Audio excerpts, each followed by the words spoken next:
5 ya kupitisha kwa kura ya ndio bajeti ya serikali ya mwaka wa fedha 2025/26 ya shilingi trilioni 56.49 kwa asilimia 98.7.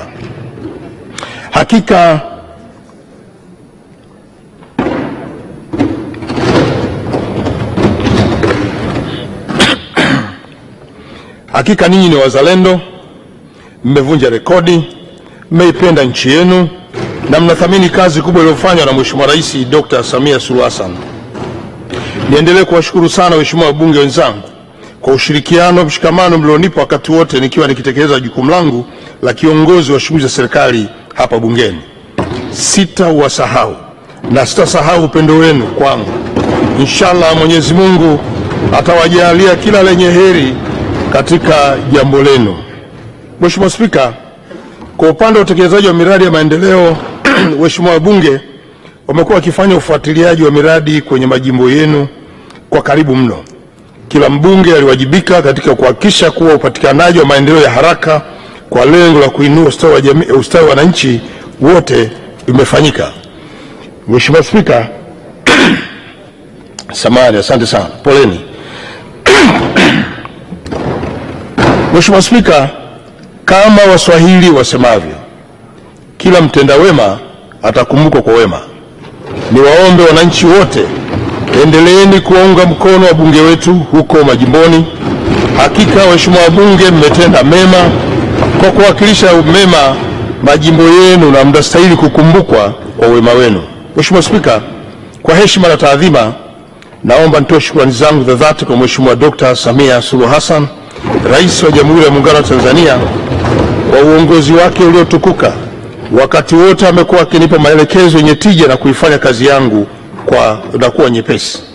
Mheshimiwa Spika, sina shaka nyote mtakubaliana nami kuwa hulka yake na ustahimilivu wake umekuwa faraja kwetu sisi wasaidizi wake, watumishi wote wa umma na Watanzania wote kwa ujumla. Isitoshe, Mheshimiwa Rais wakati wote amekuwa nguzo wa kuimarisha mshikamano na umoja katika taifa hili. Mheshimiwa Spika, namshukuru sana Mheshimiwa Dr. Philip Isdor Mpango, Makamu wa Rais wa Jamhuri ya Muungano wa Tanzania, kwa ushirikiano wake alionipatia wakati wote nikitekeleza majukumu yangu.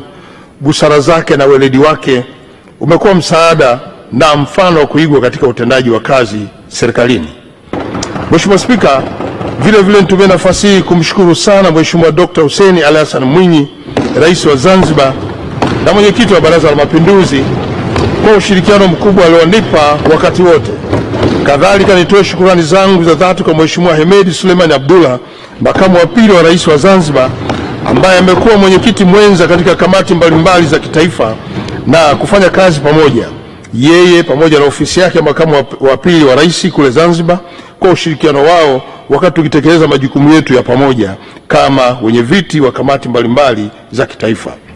Mheshimiwa Spika, vile vile niendelee kutoa shukrani zangu kwa Mheshimiwa Dr. Doto Mashaka Biteko, mbunge, Naibu Waziri Mkuu na Waziri wa Nishati, kwa ushirikiano mkubwa katika usimamizi na uratibu wa shughuli za serikali. Nikiri kwamba Mheshimiwa Biteko amekuwa msaada mkubwa kwangu katika kutekeleza majukumu ya ofisi ya Waziri Mkuu kwa ufanisi mkubwa. Mheshimiwa Spika, ninaomba sasa nitumie nafasi hii kuwapongeza Mheshimiwa William Vangimembe Lukuvi, mbunge, Waziri wa Nchi, Ofisi ya Waziri Mkuu, Sera, Bunge na Uratibu, na Mheshimiwa Umi Hamisi Nderiananga, mbunge, Naibu Waziri wa Nchi, Ofisi ya Waziri Mkuu, Sera, Bunge na Uratibu, kwa kazi nzuri walioifanya. Pia ninawashukuru kwa kunisaidia kutekeleza majukumu yangu wanaposimamia dhamana ya Sera, Bunge na Uratibu katika Ofisi ya Waziri Mkuu. Mheshimiwa Spika, kadhalika nitoe shukrani za dhati kwa Mheshimiwa Ridhiwan Jakaya Mrisho Kikwete, mbunge, Waziri wa Nchi, Ofisi ya Waziri Mkuu, Kazi, Vijana, Ajira na Wenye Ulemavu, kwa pamoja na Mheshimiwa Petrobas Pasco Katambi, mbunge, Naibu Waziri wa Nchi, Ofisi ya Waziri Mkuu, Kazi, Vijana, Ajira na Wenye Ulemavu, kwa kunisaidia kusimamia dhamana ya Kazi, Vijana, Ajira na Wenye Ulemavu. Ushirikiano wao umekuwa chachu ya mafanikio katika shughuli za kila siku za Ofisi ya Waziri Mkuu. Kwa mara nyingine nawashukuru sana. Mheshimiwa Spika, nawashukuru sana pia Wanaruangwa kwa kuniunga mkono na kunipatia ushirikiano katika kipindi chote nilipokuwa nikitekeleza majukumu ya Waziri Mkuu wa Jamhuri ya Muungano wa Tanzania. Ninatambua wakati mwingi nimekuwa nje ya jimbo letu nikitumikia taifa, lakini Wanaruangwa wameendelea kuniunga mkono. Nitumie nafasi hii kusema asanteni sana, na muomba Mwenyezi Mungu azidi kuimarisha mshikamano uliopo kati yetu sote, na naomba kuwajulisha kuwa nakuja kuchukua fomu na kuomba ridhaa yenu.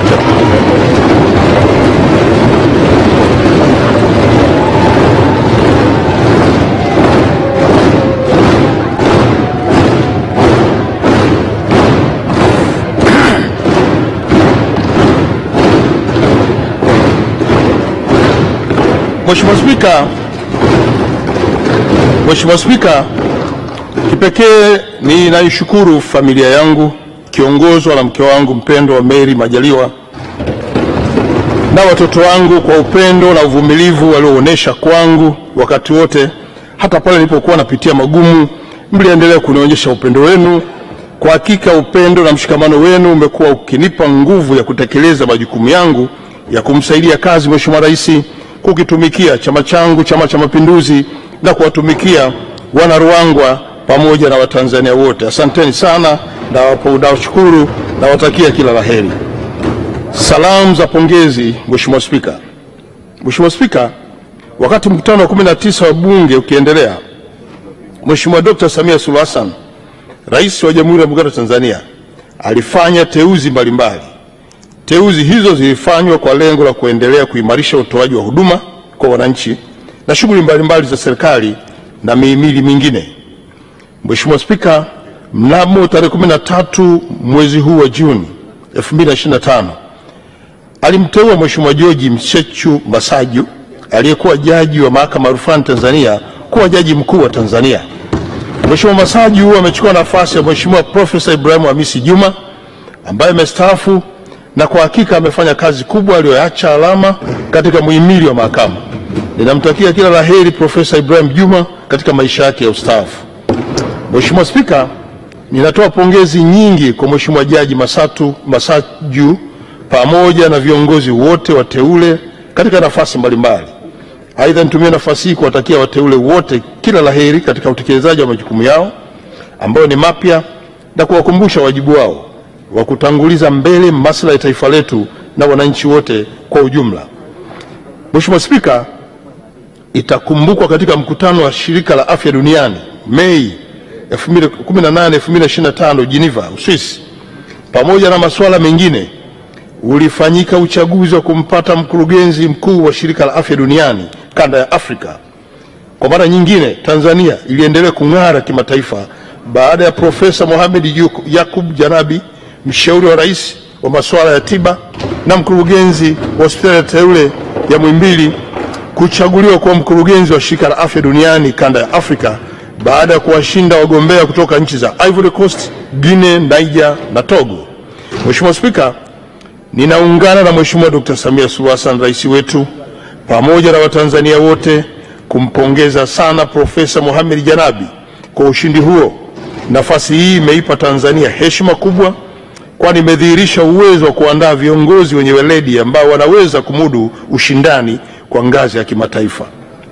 Mheshimiwa Spika, wakati nikiendelea na mkutano huu wa 19 wa bunge lako tukufu, mnamo tarehe 7 Mei 2025 tuliondokewa na mwanasiasa mashuhuri na mkongwe Mheshimiwa Cleopa David Msuya. Mheshimiwa Msuya aliwahi kulitumikia bunge hili akiwakilisha jimbo la Mwanga mkoani Kilimanjaro. Mheshimiwa Spika, kadhalika Mheshimiwa Msuya amewahi kuhudumu serikalini katika nafasi mbalimbali. Kuanzia mwaka 1964 hadi 1972 alihudumu nafasi ya katibu mkuu katika Wizara ya Maendeleo ya Jamii na Utamaduni, Wizara ya Ardhi na Maendeleo ya Maji, Wizara ya Mambo ya Uchumi na Mipango, pamoja na Wizara ya Fedha.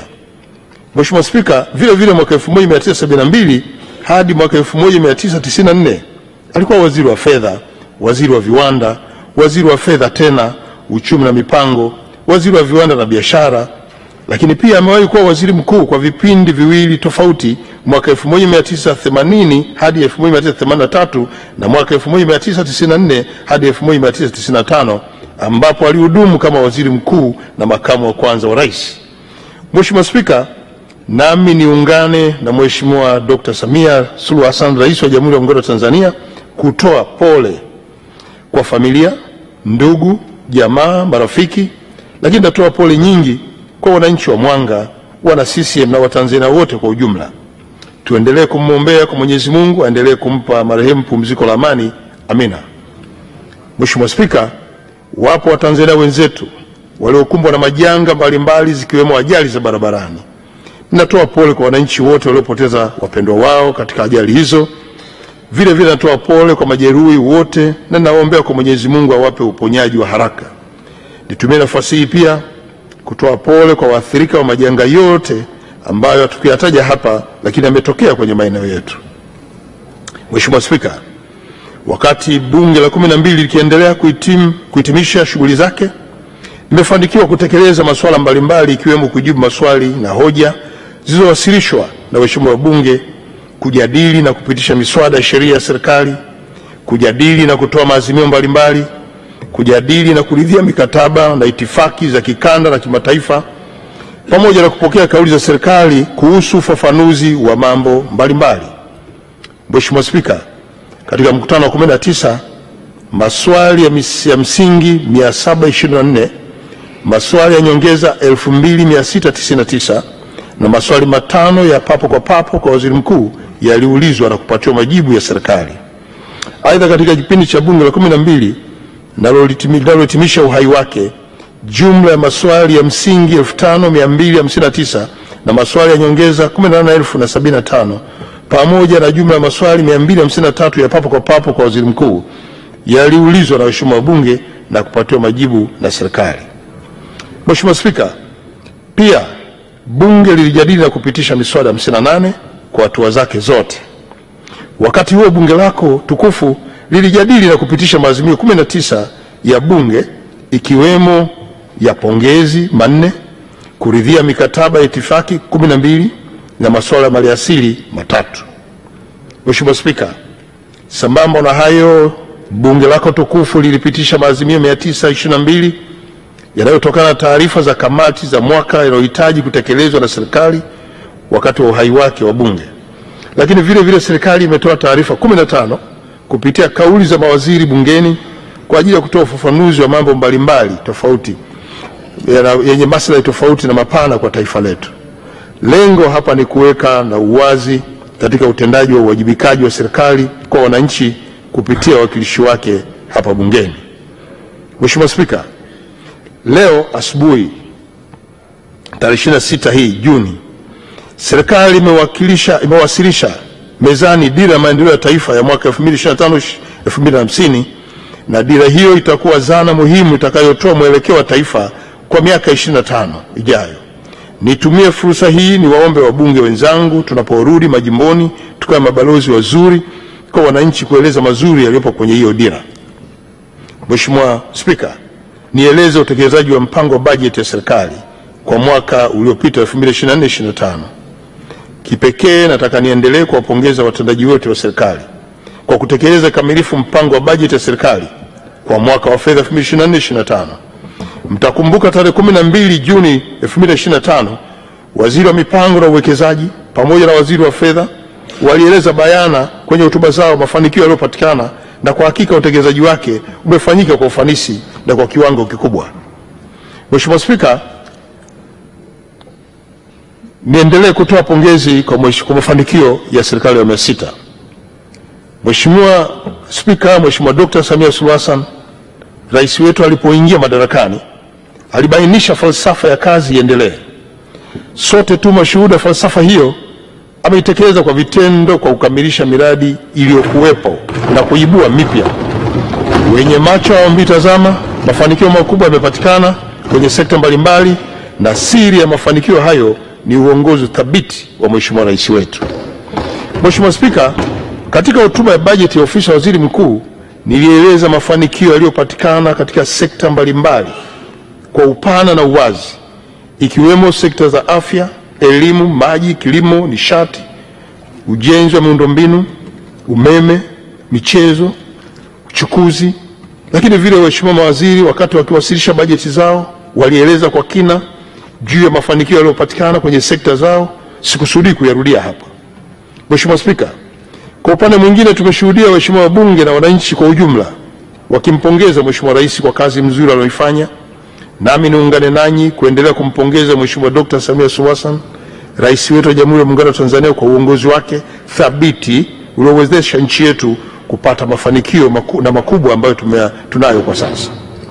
Mheshimiwa Spika, chini ya falsafa ya 4R na umuhimu wake nchini, tumeona namna ambavyo rais wetu alipoingia madarakani alitambulisha falsafa ya 4R, yani reconciliation, maridhiano; resilience, ustahimilivu; reform, mabadiliko; na rebuilding, kujenga upya, ikiwa ndio dira ya kisera inayolenga kuijenga upya Tanzania yenye mshikamano, lakini pia nchi yenye haki na maendeleo endelevu kwa misingi ya demokrasia na ushirikishwaji wa wananchi wake.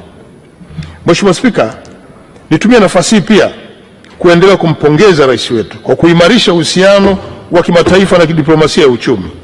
Maono yake katika kufikia azma ya kuiunganisha Tanzania na mataifa mengine kiuchumi na kisiasa yamewezesha kupata mafanikio makubwa, yakiwemo haya yafuatayo: moja, kushiriki kikamilifu katika mikutano, makongamano na majukwaa mbalimbali yanayolenga kuimarisha ushirikiano wa kimataifa katika kukabiliana na changamoto za kidunia. Mathalan, Tanzania ilishiriki kikamilifu katika mkutano wa wakuu wa nchi tajiri duniani za kundi la G20 uliofanyika Rio de Janeiro, Brazil, na mkutano wa 29 wa nchi wanachama wa mkataba wa Umoja wa Mataifa kuhusu mabadiliko ya tabia nchi, COP29. La pili, kuandaa na kuratibu mikutano, makongamano na majukwaa ya kimataifa, ikiwemo mkutano wa wakuu wa nchi za Umoja wa Afrika kuhusu nishati, Africa Energy Summit 2025, na mkutano wa jukwaa la mfumo wa chakula Afrika, AGF, African Food System Summit 2023. Tatu, tumeratibu ziara za kimkakati za viongozi kitaifa nje ya nchi pamoja na kupokea viongozi wa kimataifa waliotembelea nchini kwetu. Ziara hizo zimefanikisha kufikiwa makubaliano kadhaa na kusainiwa mikataba ya ushirikiano kwa ajili ya ufadhili wa miradi ya maendeleo katika sekta za kipaumbele. Mikataba hiyo ni pamoja na mkataba kati ya China, Zambia, Tanzania kwa lengo la kufufua reli ya Tazara ili kuboresha huduma za reli hiyo. Nne, Mheshimiwa Rais wetu kupokea wenyekiti wa asasi ya siasa, ulinzi na usalama ya Jumuiya ya Maendeleo Kusini mwa Afrika SADC yenye jukumu la kusimamia masuala ya ulinzi na usalama. Chini ya wenyekiti wake pamoja na masuala mengine, tumeweza kusimamia uangalizi wa chaguzi kwenye nchi za Botswana, Mauritius, Msumbiji, vile vile Namibia. Na tano, tumeweza kuongeza ushawishi wa Tanzania katika medani za kimataifa uliowezesha kushika nafasi ya uongozi katika mashirika ya kikanda. Mathalan, Dr. Tuli Angelile Kapologwe aliyechaguliwa kuwa mkurugenzi mkuu wa Jumuiya ya Afya nchi za Afrika Mashariki, Kati na Kusini, pamoja na Profesa Mohamed Yakub Janabi kuchaguliwa kuwa mkurugenzi wa Shirika la Afya Duniani kanda ya Afrika.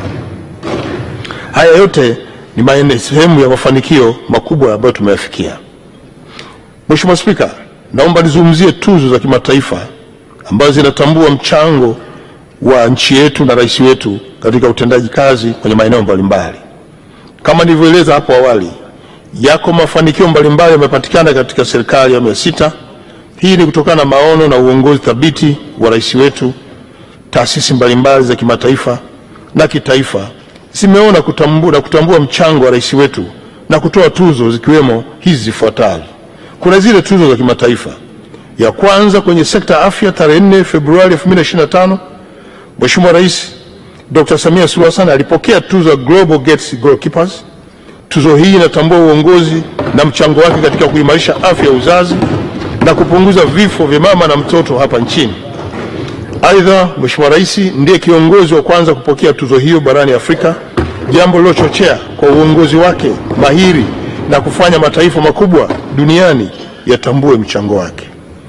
2, kwenye sekta ya miundombinu, siku ya tarehe 25 Mei 2022, Mheshimiwa Rais alipokea tuzo ya Babaka Ndiaye kwa mwaka 2022 kuonesha kwamba dunia inatambua jitihada zinazofanya katika ujenzi wa miundombinu bora hapa nchini. Tuzo ya Babacar Ndiaye hutolewa kwa watu mashuhuri duniani walioonyesha dhamira ya kuendeleza sekta ya miundombinu ya usafiri kwenye nchi zao. Tatu, kwenye sekta ya sanaa, tarehe 19 Novemba 2022, Mheshimiwa Rais alikabidhiwa tuzo ya uongozi kimageuzi African Leaders Award 2022 kutoka taasisi ya Afrima ya nchini Dallas, Marekani, kwa kutambua mchango wake katika sanaa nchini Tanzania. Mheshimiwa Rais Dr. Samia alitumia siku 8 nje ya ofisi kuandaa filamu ya Tanzania The Royal Tour ambayo alikuwa anaongoza watalii akionyesha dunia uzuri wa Tanzania. Vile vile katika kipindi kifupi cha uongozi wake alifanya mageuzi makubwa katika sekta ya sanaa, ikiwemo kurejesha tuzo za muziki na kuboresha mifumo ya mirabaha ili kuwainua wasanii hapa nchini. 4, kwenye sekta ya utalii, siku tarehe 10 Septemba 2022, Mheshimiwa Rais alipewa tuzo ya heshima ya Pine African Award 2022 jijini Lagos, Nigeria, akitambuliwa kuwa kiongozi bora mwajibikaji katika kuendeleza sekta ya utalii barani Afrika. 5, siku ya tarehe 11 Disemba 2022, taasisi International Iconic ya India, nchi ambayo ni maarufu katika soko la kimataifa la filamu duniani, lilimtunuku Mheshimiwa Rais Dr. Samia Suluhu Hassan kuwa mshindi wa tuzo ya mwongoza wa watalii bora. Tuzo hiyo ilitolewa na kutambua na kuthamini mchango wake na kuwa mhusika mkuu kwenye filamu The Royal Tour. Filamu hiyo ilitangaza vivutio vya utalii vya Tanzania, hivyo kuchochea ongezeko la idadi ya watalii hapa nchini na ongezeko la mapato ya sekta hiyo hapa nchini. Tuzo za ndani ya taifa. Mheshimiwa Spika, kama wasemavyo wahenga, mchezo kwao hutuzwa. Hivyo sio tu taasisi za nje pekee, bali hata taasisi za ndani zimetambua mchango wake na kutoa tuzo, ikiwemo zifuatazo. 1, tarehe 31 mwezi Mei 2025, Bunge la Jamhuri ya Muungano wa Tanzania lilimtunuku Mheshimiwa Rais Dr. Samia Suluhu Hassan tuzo maalum ya heshima ya kutambua mchango wake katika kulitumikia taifa na kuwaletea wananchi maendeleo. Hongera sana Mheshimiwa Spika, hongera sana waheshimiwa wabunge, hongera familia ya bunge kwa tuzo hiyo. 2, tarehe 19 Juni 2025, mradi wa Simiyu endelevu ulimtunuku Mheshimiwa Rais tuzo maalum ya kumtambua dhamira yake thabiti ya kujenga taifa linalostahimili mabadiliko ya tabia nchi. 3, wakati wa maonyesho ya kimataifa ya wakulima 88 ambayo kitaifa ilifanyika Agosti 2023 kwenye viwanja vya John Mwakangale jijini Mbeya, Mheshimiwa Rais alipokea tuzo maalum kutoka kwa mkuu wa mkoa wa Rukwa Mheshimiwa Makongoro Nyerere, aliyeikabidhi kwa niaba ya wananchi wa mikoa ya Nyanda za Juu Kusini kwa kutambua mchango wake katika kuendeleza sekta ya kilimo hapa nchini. 4, mwezi Februari 2025, Wizara ya Elimu, Sayansi na Teknolojia pia ilimtunuku Mheshimiwa Rais tuzo maalum ya kutambua mchango, maono na uongozi wake katika kuifanya elimu kama nguzo kuu ya maendeleo hapa nchini.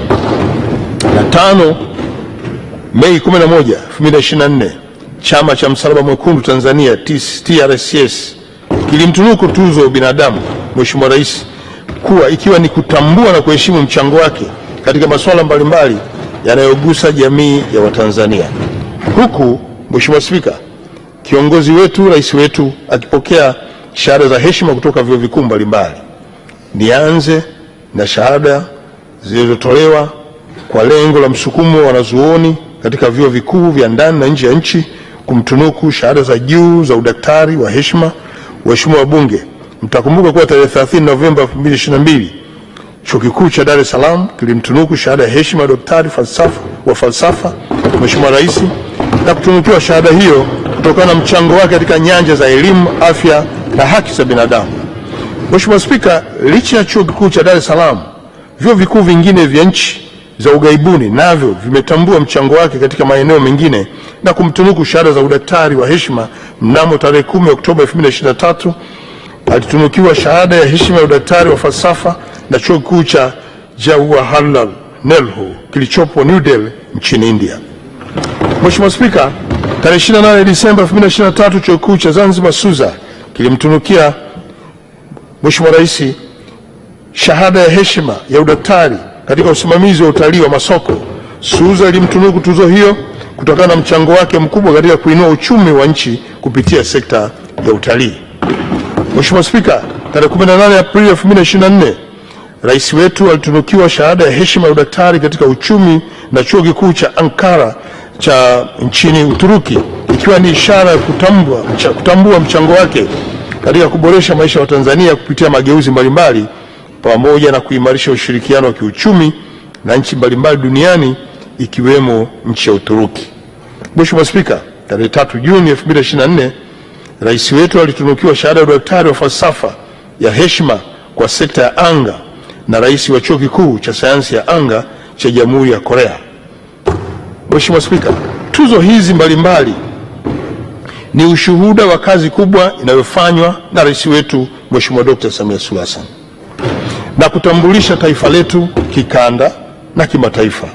Hakika kama nchi tunajivunia lulu hii na tunaendelea kuhakikisha kuwa taifa na Watanzania kwa ujumla kwamba tunaitunza, tutaienzi na kuitunuku kikamilifu. Mheshimiwa Spika, naomba sasa nitumie nafasi hii kutambua mchango wa watendaji wote ambao wametekeleza kwa vitendo maono ya rais wetu. Leo tunajivunia mafanikio makubwa katika utendaji wa serikali kwa kila sekta hapa nchini. Mafanikio haya yanatokana na kujitoa kwao katika kuhakikisha mikakati na maono vinatekelezwa kama ilivyokusudiwa. Mheshimiwa Spika, ninawapongeza waheshimiwa mawaziri, wakuu wa mikoa, naibu waziri na wakuu wa wilaya kwa usimamizi wa majukumu yenu kulingana na dhamana mlizopewa. Pia nimpongeze Mheshimiwa Hamza Said Johari, mwanasheria mkuu wa serikali, kwa kutuongoza vema katika ushauri, miongozo na kutafsiri sheria. Mheshimiwa Spika, nataka nitumie nafasi hii kumpongeza Mheshimiwa Balozi Dr. Moses Mpogole Kusiluka, Katibu Mkuu Kiongozi, pamoja na makatibu wakuu wote, makatibu tawala wa mikoa na naibu makatibu wakuu kwa ushirikiano mliopoa wakati wote wa utekelezaji wa majukumu ya Waziri Mkuu kama msimamizi wa shughuli za serikali. Mheshimiwa Spika, kipekee ninamshukuru Dr. Jim James Yonazi, Katibu Mkuu Ofisi ya Waziri Mkuu, Sera, Bunge na Uratibu, Bi Mary Ngelela Maganga, Katibu Mkuu Ofisi ya Waziri Mkuu, Kazi, Vijana, Ajira na Wenye Ulemavu. Vile vile niwashukuru Dr. James Henry Kilabuko, Naibu Katibu Mkuu, Sera, Bunge na Uratibu, na Bi Zuhura Abdalla Yunus, Naibu Katibu Mkuu, Kazi, Vijana, Ajira na Wenye Ulemavu. Ninazishukuru sana management za Ofisi ya Waziri Mkuu, ofisi binafsi ya Waziri Mkuu, pamoja na watumishi wote wa Ofisi ya Waziri Mkuu. Asante sana kwa utumishi wenu uliotukuka. Tunamshukuru Mwenyezi Mungu kwa mapenzi yake kwetu kutuwezesha kutekeleza majukumu yetu vizuri na kwa ufanisi. Mheshimiwa Spika, natoa pongezi nyingi kwa wakuu wa vyombo vya ulinzi na usalama, nikianza na Jenerali Jacob John Mkunda, mkuu wa majeshi ya ulinzi, lakini pia Inspekta Jenerali wa polisi Camillus Mangoso Wambura, mkuu wa jeshi la polisi, mkurugenzi mkuu Suleiman Abubakari Mombo, mkuu wa idara ya usalama wa taifa, Kamishna Jenerali wa magereza Jeremia Yoram Katungu, mkuu wa jeshi la magereza. Mheshimiwa Spika, vile vile niendelee kuwapongeza Kamishna Jenerali John William Masunga, mkuu wa jeshi la zimamoto na uokoaji. Tunaye pia Kamishna Jenerali wa uhamiaji mama yetu Dr. Anna Makakala, mkuu wa idara ya uhamiaji. Lakini pia kuna mkurugenzi mkuu Cyprian Francis Chalamila, mkuu wa taasisi ya kuzuia na kupambana na rushwa. Tunaye pia Kamishna Jenerali Aretas James Limo, Kamishna Jenerali wa mamlaka kudhibiti na kupambana dawa za kulevya. Mheshimiwa Spika, natoa pongezi kwa wakuu wa taasisi wote, watumishi wote wa umma na sekta binafsi kwa kujituma na kutoa ushirikiano mzuri katika kufanikisha shughuli za serikali. Hakika jitihada zenu zimewezesha kufanikisha yote ambayo yalikuwa yamepangwa katika nyanja mbalimbali ikiwemo zile za kiuchumi na kijamii. Mheshimiwa Spika, naomba nitoe shukrani za dhati kwa viongozi wa dini kwa utayari wao katika kushirikiana na serikali. Huduma zenu za kiroho zimechangia hali ya utulivu na ustaarabu kwa jamii ya Watanzania. Hivyo niendelee kuwasihi viongozi wetu wa dini kuendelea kushirikiana na serikali katika kuleta amani, umoja, ushirikiano wa taifa letu. Mheshimiwa Spika, kipekee kabisa Niwashukuru sana wananchi wote wa Tanzania kwa kuiunga mkono serikali ya awamu ya 6 inayoongozwa na rais wetu Dr. Samia Suluhu Hassan, na nikiri kwamba mmeonyesha uzalendo, umoja na mshikamano wa hali ya juu uliowezesha serikali kutekeleza majukumu yake kwa ubora. Mheshimiwa Spika, ninawapongeza sana wananchi wote kwa juhudi kubwa katika shughuli za uzalishaji mali. Uchumi wa nchi yetu umeendelea kuwa imara wakati wote. Sina shaka hata kidogo upande wenu kwa serikali ya awamu ya 6 umekuwa msukumo wa kujitoa kwenu, na naomba tuendelee kumuunga mkono rais wetu kwa kumpa kura nyingi za kishindo katika uchaguzi mkuu utakaofanyika mwezi Oktoba mwaka 2025. Mheshimiwa Spika, napoelekea kuhitimisha hotuba yangu, naomba sasa niweke msisitizo katika masuala muhimu kama ifuatavyo. Moja, juu ya utekelezaji wa bajeti ya mwaka 2025/26. Mheshimiwa Spika, tarehe 24 Juni 2025 ndani ya bunge lako tukufu, sote kwa pamoja tulipitisha kwa kishindo bajeti ya serikali kwa mwaka wa fedha 2025/26. Nitumie nafasi hii kusisitiza maeneo yafuatayo. Moja, maafisa masuhuli katika ngazi zote za umma wazingatie vipaumbele vilivyoainishwa kwenye bajeti iliyopitishwa na bunge. Na mbili, kwa maafisa masuhuli tena wakamilishe miradi yote ambayo haijakamilishwa sambamba na kutekeleza ahadi za viongozi inavyoelekezwa katika maeneo yao. Mheshimiwa Spika, naomba nizungumzie uchaguzi mkuu mwaka huu 2025. Tume Huru ya Taifa ya Uchaguzi inaendelea na maandalizi ya uchaguzi mkuu utakaofanyika mwezi Oktoba 2025. Nitumie nafasi hii kuwakumbusha wadau mbalimbali, kila mmoja kwa nafasi yake, ikiwemo wananchi ambao ni wapiga kura, kushiriki kamilifu katika uchaguzi huo. Mheshimiwa Spika, nitoe rai kwa kila mmoja wetu kuhakikisha kwamba kila mmoja analinda na kuitunza tunu ya amani na utulivu kwa nchi yetu kabla, wakati na baada ya uchaguzi. Kwa upande mwingine, serikali itahakikisha inatekeleza wajibu wake wa kusimamia katiba, sheria na taratibu zilizowekwa ili kila mwananchi mwenye sifa ya kuchaguliwa au kuchagua aweze kutimiza haki yake ya kikatiba bila vikwazo vya aina yoyote.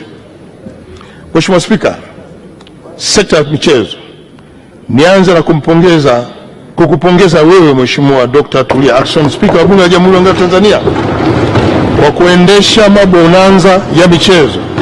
Ninafahamu mabonanza haya yameanza kufanyika tangu Januari mwaka 2023 lenye lengo la kuwahamasisha wabunge na watumishi wa ofisi ya Bunge kujenga tabia ya kufanya mazoezi kama wanafamilia ya taasisi ya Bunge.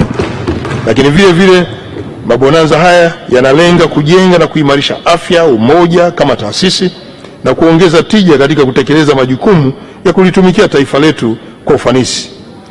Pia ni fursa kwa wadau mbalimbali kushirikiana na familia ya Bunge pamoja na wananchi katika michezo na burudani kwa pamoja na wabunge wao. Mheshimiwa Spika, ninakupongeza sana kwa kutoa fursa hii kwa waheshimiwa wabunge kuonesha vipaji vyao katika michezo mbalimbali.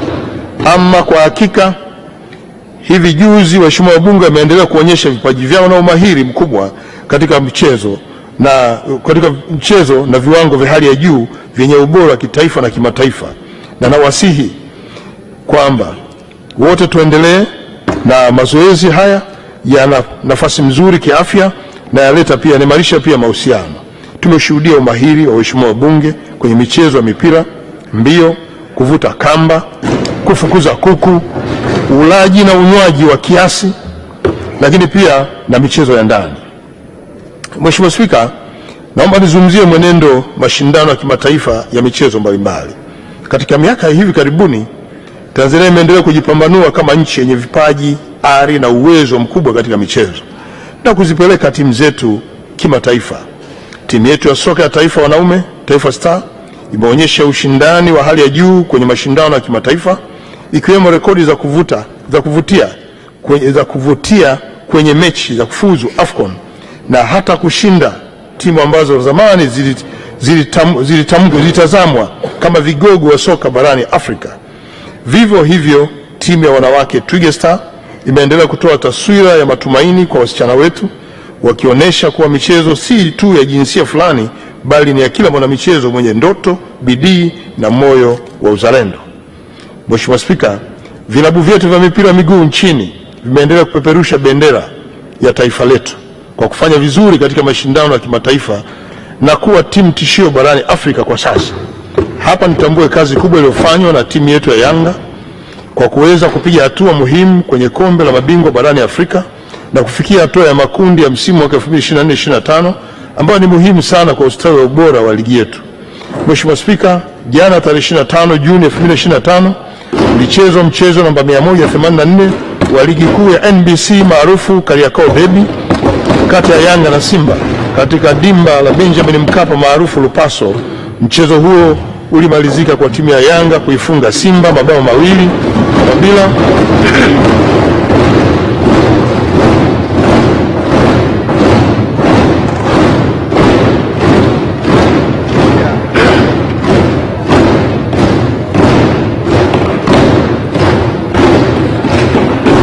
Mheshimiwa Spika, naomba nirudie tena. Jana tarehe 25 Juni 2025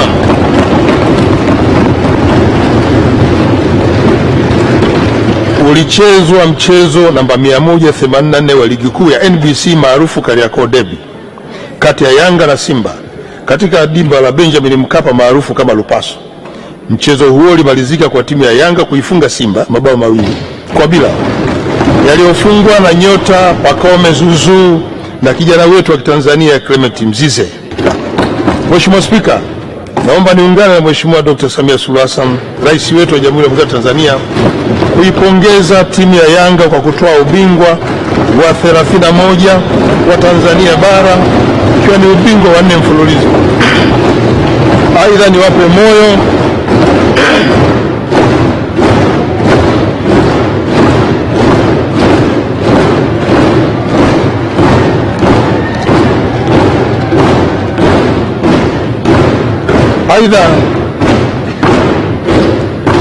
niwatie moyo klabu ya Simba kwa kuendelea kupambana mpaka mechi ya mwisho na kuongeza ladha ya timu yetu.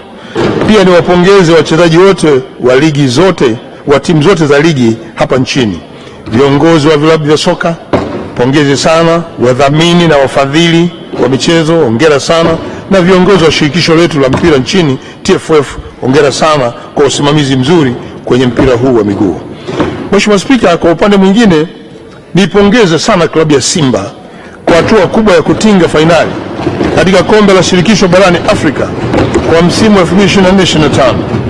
Timu hiyo ilihitimisha mchezo wake kwa sare ya magoli 1-1 dhidi ya timu ya RS Berkane kutoka Morocco katika uwanja wa New Amaan Zanzibar. Nazipongeza sana timu zetu za Yanga na Simba kwa hatua kubwa ambazo wamefikia, lakini pia naipongeza timu ya Azam FC ikifuatia kwa ubora na uwekezaji mzuri na viwango katika soka la hapa Tanzania. Mheshimiwa Spika, naomba nizungumzie maandalizi ya michezo ya CHAN na AFCON mwaka 2027. Mwaka huu 2025 Tanzania imepewa heshima kipekee kuwa mwenyeji wa michuano ya bingwa wa mataifa ya Afrika kwa wachezaji wa ligi za ndani CHAN 2025. Tayari serikali kupitia wizara husika na kushirikiana na shirikisho la mpira wa miguu Tanzania TFF imeanza maandalizi ya kina na kuhakikisha viwanja, miundombinu na huduma muhimu zitakidhi viwango vya kimataifa. Na tayari tumeshapangiwa timu 5 zitakuwa Benjamin Mkapa, timu 4 zitakuwa New Amaan Zanzibar. Kwa hiyo tuna timu 9 na vituo 2 hapa Tanzania. Lakini Tanzania itakuwa mwenyeji wa ufunguzi wa michezo ya CHAN mara tu itakapoanza mwezi wa 8. Mheshimiwa Spika, hadi kufikia Juni 2025 ukarabati wa uwanja wa New Amaan Zanzibar umeshakamilika. Ujenzi wa uwanja wa Arusha umefikia 47%. Ukarabati wa uwanja wa Benjamin Mkapa umefikia 88%.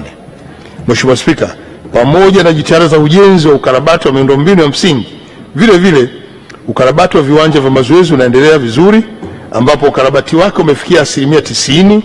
Viwanja hivyo ni Gymkhana, uwanja wa chuo cha sheria na uwanja wa Meja Jenerali Isamuhyo kule Mbezi Beach, Mbweni. Mheshimiwa Spika, kwa mwaka 2024-2025 wanamichezo na timu mbalimbali wamefanya vizuri katika mashindano ya kimataifa na kuipeperusha bendera ya taifa, na baadhi ya timu na wanamichezo waliopeperusha bendera ya taifa na kuletea heshima nchi yetu ni pamoja na hawa wafuatao: moja, mabingwa wa mashindano ya wanawake Afrika Mashariki na Kati Sekafa Senior Women Championship 2025, na yenyewe imeletea heshima taifa letu. Timu ya taifa ya cricket ya wanaume chini ya miaka 19 ambayo imefuzu kucheza kombe la dunia ambayo limefanyika katika nchi za Zimbabwe na Namibia, itafanyika Zimbabwe na Namibia mwaka 2026. Timu ya taifa wanawake ya mchezo wa fusto ilishika nafasi ya pili katika mashindano ya Afrika na tayari imefuzu kucheza kombe la dunia nchini Ufilipino mwezi Novemba mwaka huu 2025. Klabu ya Simba ilifikia hatua ya fainali la kombe la shirikisho la CAF na kuwa mshindi wa pili baada ya kupoteza mchezo wake na timu ya RS Berkane kutoka nchini Morocco. Timu ya taifa ya wasichana ya mpira wa kikapu na umri chini ya miaka 16 ilikuwa mshindi wa mashindano ya Afrika Mashariki ambayo yalifanyika Kibaha mkoani Pwani mwaka 2024. Mwanariadha Alphonse Sim alishika nafasi ya pili na kupata medali ya fedha katika mashindano ya marathon ya Boston ambayo yalifanyika nchini Marekani mwezi Aprili mwaka 2025. Mheshimiwa Spika, sasa naomba kutoa hoja ya shukrani. Kwa unyenyekevu mkubwa sana namshukuru kwa dhati wa moyo wangu Mheshimiwa Rais Dr. Samia Suluhu Hassan, kwanza kwa imani yake isiyopimika aliyoionyesha kwangu tangu aliposhika hatamu ya kuliongoza taifa hili. Kwa hakika ni jambo linaloweka historia isiyosahaulika kwangu binafsi, familia yangu na wanaruangwa na Watanzania wote kwa ujumla. Mheshimiwa Spika, uniruhusu kwa unyenyekevu mkubwa niguse jambo la kihistoria lenye hisia na uzito mkubwa kwa taifa letu. Kama taifa, tuna kumbukumbu ya majonzi na maumivu makubwa tuyapitia kwa tukio la tarehe 17 Machi mwaka 2021 pale ambapo tulimpoteza kiongozi wetu kipenzi, rais wa awamu ya 5 hayati Dr. John Pombe Magufuli.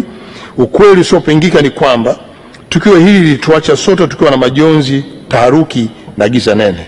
Mheshimiwa Spika, katika giza hilo nene la huzuni iliyogubika taifa letu, Mwenyezi Mungu alimpa ushupavu, ujasiri na utulivu wa kipekee Mheshimiwa Dr. Samia Suluhu Hassan kuwa rais wa Jamhuri ya Muungano wa Tanzania na akawa faraja kubwa kwa Watanzania. Kiongozi huyu alisimama imara katika upepo mkali wa historia ya nchi yetu. Alichukua hatamu ya uongozi kwa utulivu, kwa busara na kwa ujasiri usioyumba. Na katika kipindi hiki alitufundisha kuwa utulivu sio udhaifu, bali ni nguvu ya ndani iliyotokana kwa Mwenyezi Mungu katika kushughulikia masuala makubwa ya kijamii, kiuchumi na kisiasa ndani na nje ya mipaka ya nchi. Mheshimiwa Spika, katika kipindi hicho kigumu, Mheshimiwa Dr. Samia Suluhu Hassan alionyesha imani kubwa na hatimaye aliamua niendelee kumsaidia kwa nafasi ya waziri mkuu. Hili sio jambo dogo. Na yakumbuka maneno yake kwangu, na nukuu: Kasimu, tuendelee kushirikiana kulitumikia taifa letu, simamia shughuli za serikali.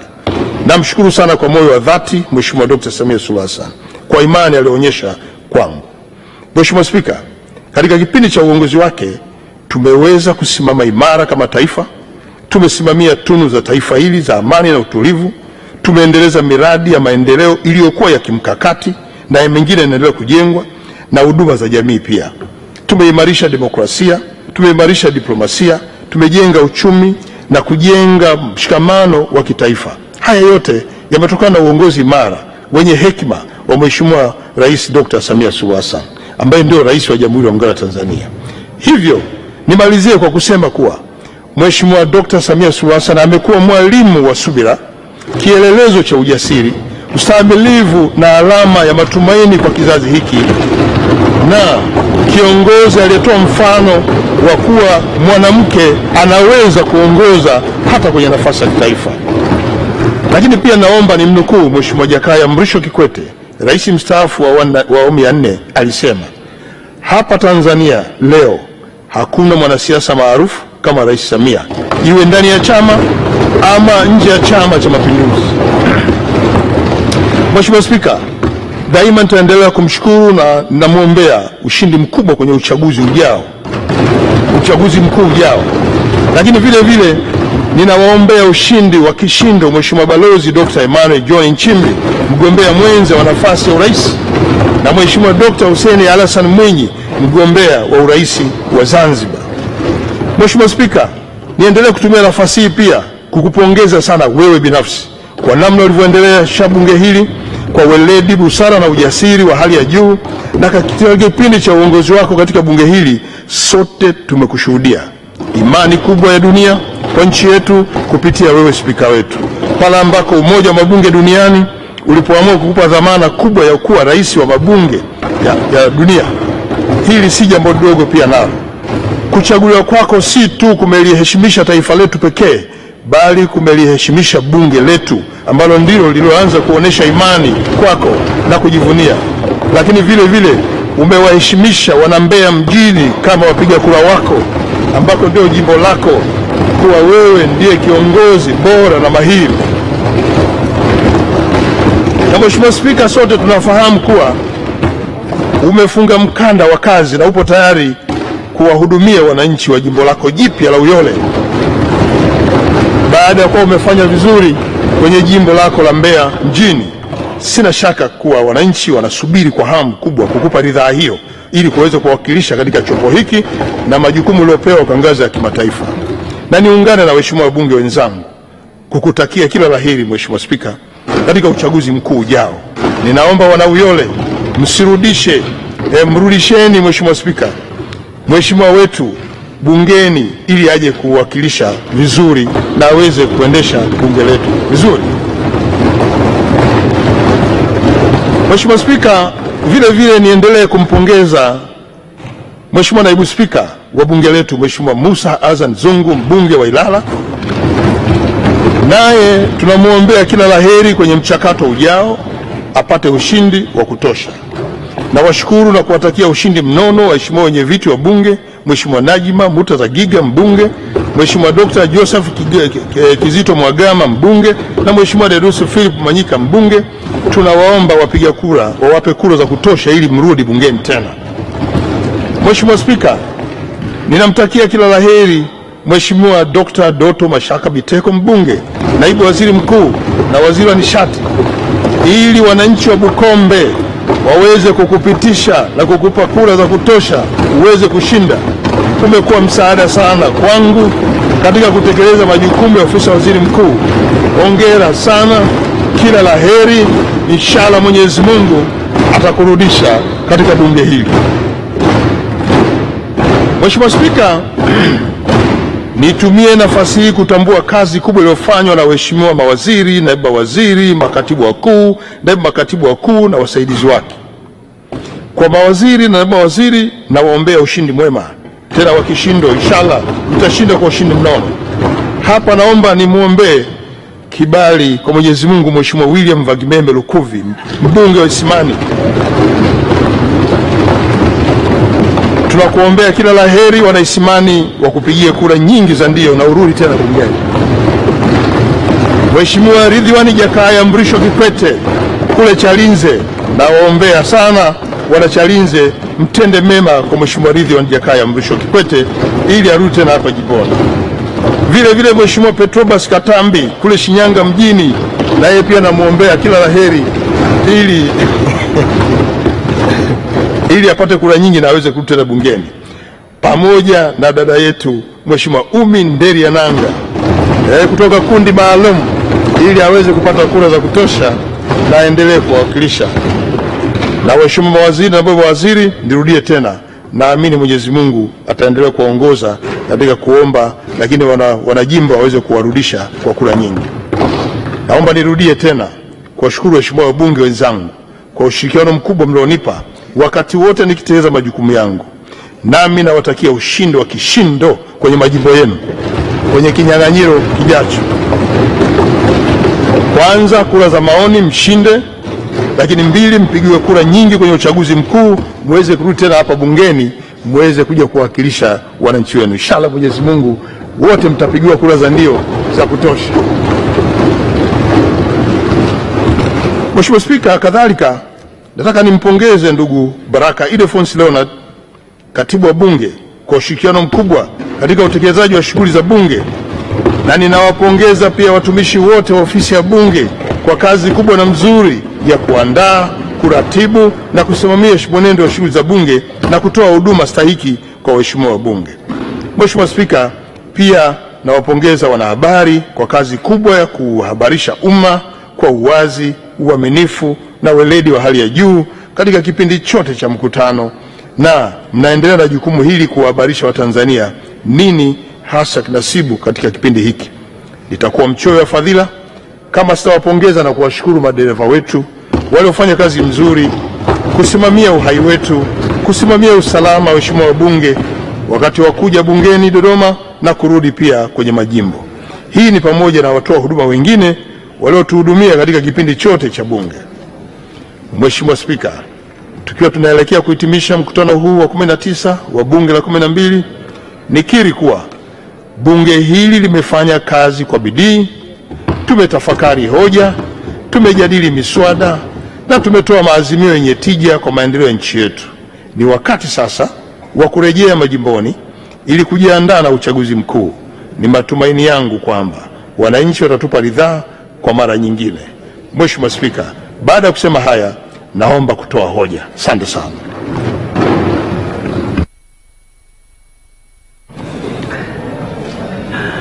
Asante sana Mheshimiwa Waziri Mkuu. Waheshimiwa wabunge, naomba mketi kwa sababu hoja hii ikiwasilishwa kwa ngazi hii hamhojiwi wala hamuungi mkono. Lakini ninawashukuru sana. Ninawashukuru sana. Mnataka lazima mhojiwe? Haja sio utaratibu wetu. Waheshimiwa wabunge, nitumie fursa hii kumshukuru sana Mheshimiwa Waziri Mkuu kwa wasilisho hili ambalo pamoja na mambo mengine lakini ameeleza kwa kirefu kazi ambazo